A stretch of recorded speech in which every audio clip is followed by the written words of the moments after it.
जय श्री कृष्ण। राधे राधे। प्रभु नंदकुमार उमेश स्वामी निरुष्भानुजा कृतार्थम कृतार्थम अन संशय। श्री वल्लभना सर्वे लाडीला वैष्णव ने जय श्री कृष्ण। वाला वैष्णव, आज આપણે 252 વૈષ્ણવની વાર્તામાં શ્રી ગુસાઈજીના સેવક કૃષ્ણ ભટ્ટ છે તેમની વાર્તાનો ભાવ જોઈએ કે આ કૃષ્ણ ભટ્ટ શ્રી ગુસાઈજીના અનન્ય સેવક હતા। હવે તે વખતનો એક આપણે પ્રસંગ જોઈએ કે એક વખત શ્રી કૃષ્ણ ભટ્ટજીએ શ્રીનાથજી બાવાને વિનંતી કરી કે કૃપાનાથ, મને વ્રજભક્તો સહિત આપ શ્રીના દર્શન કરાવો, એ માટે નમ્ર વિનંતી છે।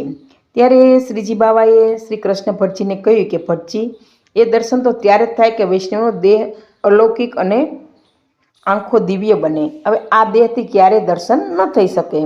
જોકે શ્રી કૃષ્ણ ભટ્ટજીને તો શ્રીનાથજી બાવા દર્શન આપી તેમની સાથે વાતો કરતા હતા અને તેમને શ્રી કૃષ્ણ ભટ્ટજીને ચરણ સ્પર્શ કરાવેલા, પરંતુ વ્રજભક્તો સહિત લીલાના દર્શન કરાવવાની ના પાડી, કારણ કે અલૌકિક સ્ત્રીભાવનું દાન તો શ્રી સ્વામિનીજીના હાથમાં છે અને તેઓ કૃપા કરે ને ત્યારે જ સ્ત્રીભાવનું દાન પ્રાપ્ત થતાં વૈષ્ણવને લીલાના દર્શન થાય છે। ત્યારબાદ એક વખત શ્રી કૃષ્ણ ભટ્ટજીને લીલાના દર્શન કરવા માટે તાલાવેલી જાગી, એટલે તેણે શ્રી ગુસાઈજીને લીલાના દર્શન કરવા માટે વિનંતી કરી અને કહ્યું કે મહારાજ, શ્રીનાથજી બાવાએ તો ના પાડી કે આ દેહથી એના દર્શન ન થાય, માટે આપ શ્રી કૃપા કરીને દર્શન કરાવો તો થાય। ત્યારે શ્રી ગુસાઈજીએ શ્રી કૃષ્ણ ભટ્ટજીને આજ્ઞા કરી કહ્યું કે શ્રીનાથજી બાવા તો બાળક છે, હવે તમે આ તરફ જુઓ। શ્રી ગુસાઈજીની આજ્ઞા પ્રમાણે શ્રી કૃષ્ણ ભટ્ટ દાસજીએ જોયું તો અનેક વ્રજભક્તો શ્રીનાથજી બાવાના સયા મંદિરની સેવા કરે છે। કોઈ આભરણોની સેવા કરે છે, કોઈ પીકદાનીની સેવા કરે છે, કોઈ ખાસાની સેવા કરે છે અને કોઈ વ્રજભક્તો માટે જારીજી બંટાજીની સેવા કરે છે। આવા અનેક વ્રજભક્તો શ્રી સ્વામિનીજી સહિત શ્રી ઠાકોરજીની સેવામાં તત્પર છે। હવે જેવા દર્શન શ્રી ગુસાઈજીએ શ્રી કૃષ્ણ ભટ્ટજીને કરાવ્યા તો આવા અદ્ભુત લીલાની ઝાંખી કરી શ્રી કૃષ્ણ ભટ્ટજીએ પોતાનું દેહ સંધાન પણ ભૂલી ગયા વાલા વૈષ્ણવ, કારણ કે એને શ્રી ઠાકોરજીની લીલા પરિકર સહિત ઝાંખી થઈ, એટલે શ્રી ગુસાઈજીએ લીલા સમેટી લીધી। એટલે ગુસાઈજી શ્રીજી બાબાએ કહ્યું કે તારે અલૌકિકતા જોઈએ અને એ માટે દર્શન માટે આંખ પણ જોઈએ અને સ્વામીજીની કૃપા પણ જોઈએ।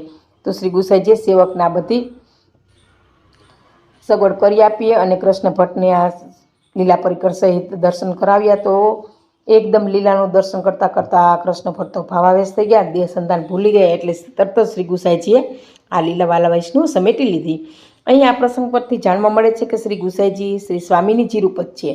આપ શ્રીની કૃપાથી તો શ્રી કૃષ્ણ ભટ્ટજીને અલૌકિક સ્ત્રીભાવની પ્રાપ્તિ થઈ અને તેમને લીલાના દર્શન થયા। શ્રી હરિરાયજી શિક્ષાપત્રમાં પણ શ્રી ઠાકોરજીના દર્શન કરવા માટે વૈષ્ણવને આજ્ઞા કરે છે કે વૈષ્ણવ એ શ્રી સ્વામિનીજીની પ્રસન્નતા માટે હંમેશા તત્પર રહેવું જોઈએ અને શ્રી ઠાકોરજીનું વિપ્રયોગાત્મક સ્વરૂપ તો શ્રી સ્વામિનીજીના હૃદયમાં જ બિરાજે છે। એટલે વૈષ્ણવ એ પણ આપણે પણ શ્રી ઠાકોરજીના દર્શન માટે શ્રી સ્વામિનીજીના તાપરૂપી ભાવનું પાવન કરવાથી દિનતાની પ્રાપ્તિ કરી। શ્રી મહાપ્રભુજી પણ શ્રી સ્વામિનીજી સ્વરૂપ છે, એટલે શ્રી સ્વામિનીજી સ્વરૂપ એ શ્રી મહાપ્રભુજીના ચરણકમલના દ્રઢ આશ્રય સાથે આપની આજ્ઞા પ્રમાણે શ્રી ઠાકોરજીની સેવા, સ્મરણ અને સત્સંગ કરવાથી જ્યારે શ્રી વલ્લભની પ્રસન્નતા થશે ને ત્યારે શ્રી પુષ્ટિ માર્ગમાં સર્વ ધર્મો આપ શ્રી વૈષ્ણવના હૃદયમાં રહેજો અને પ્રગટાવશે, સેજે જ પ્રગટાવશે અને લીલાને અનુભૂતિ સહિત દર્શન કરાવશે। તો વાલા વૈષ્ણવ, આ પ્રસંગ અહીંયા પૂરો થાય છે। બોલો શ્રી વલ્લભાધીશ કી જય, શ્રી ગુસાઈજી પરમ દયાલ કી જય અને શ્રી હરિરાય મહાપ્રભુજી કી જય। હવે એક આગળનો પ્રસંગ છે વાલા વૈષ્ણવ, એ આપણે હિન્દીમાં છે તે જોઈએ कि एक गांव में किसी देवी के बहुत बड़े उपासक रहते थे। उनके पास ऐसी सिद्धि थी कि जब वो अपने आराध्य देवी को याद करते न तब वे देवी साक्षात प्रकट होके आ जाती। હવે एक बार चाचा हरिवंश जी और उनके संग में आए कुछ वैष्णव कहीं जा रहे थे। रात्रि का समय हुआ और सभी वैष्णव ने रात्रि मुकाम करने का विचार किया और रात्रि को चाचा हरिवंश जी और संग में आए सब वैष्णव ने उस उपासक के घर के आंगन में ही विश्राम हेतु सो गए। उस उपासक ने नित्य को तरह रात्रि में माला जी लेकर जप प्रारंभ किया। उसे सिद्धि प्राप्त थी कि जब वे जप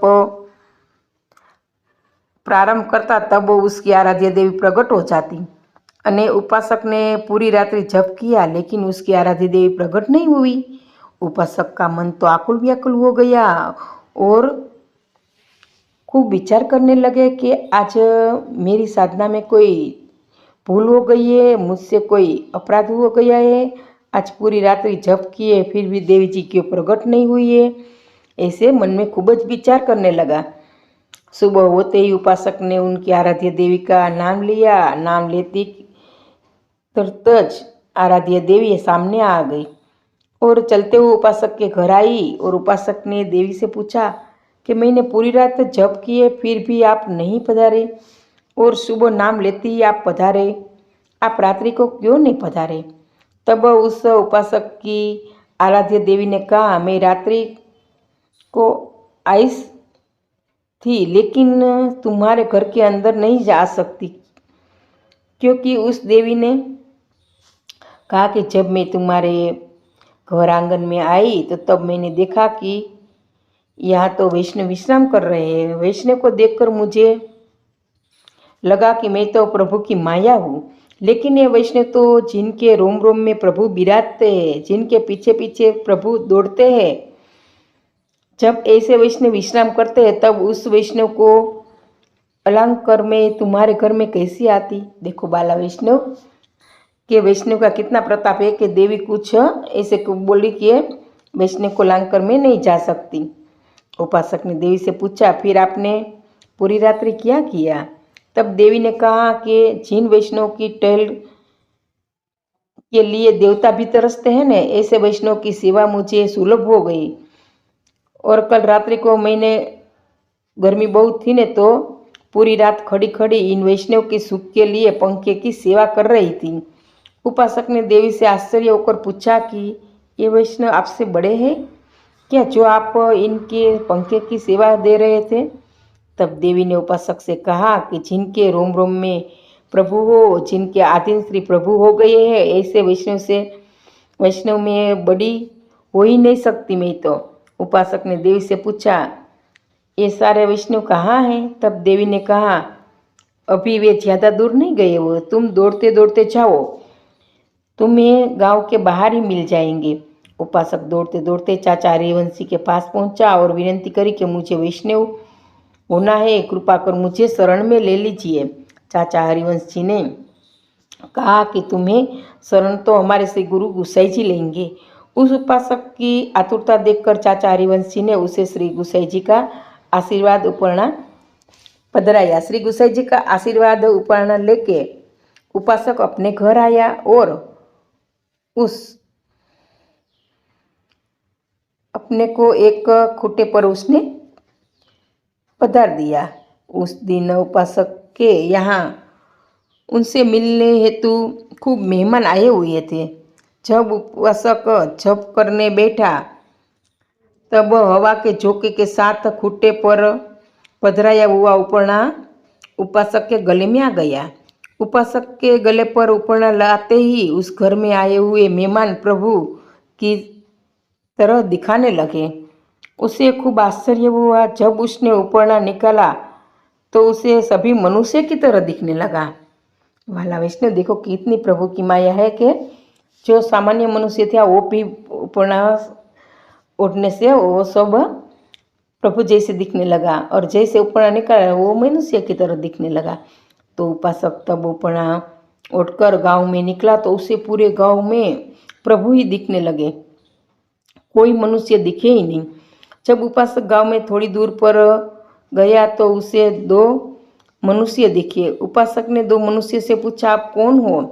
तब उस उपासक को क्या आया कि ये प्रसादी उपरना गले में आते ही मेरी तो अंतर्दृष्टि खुल गई।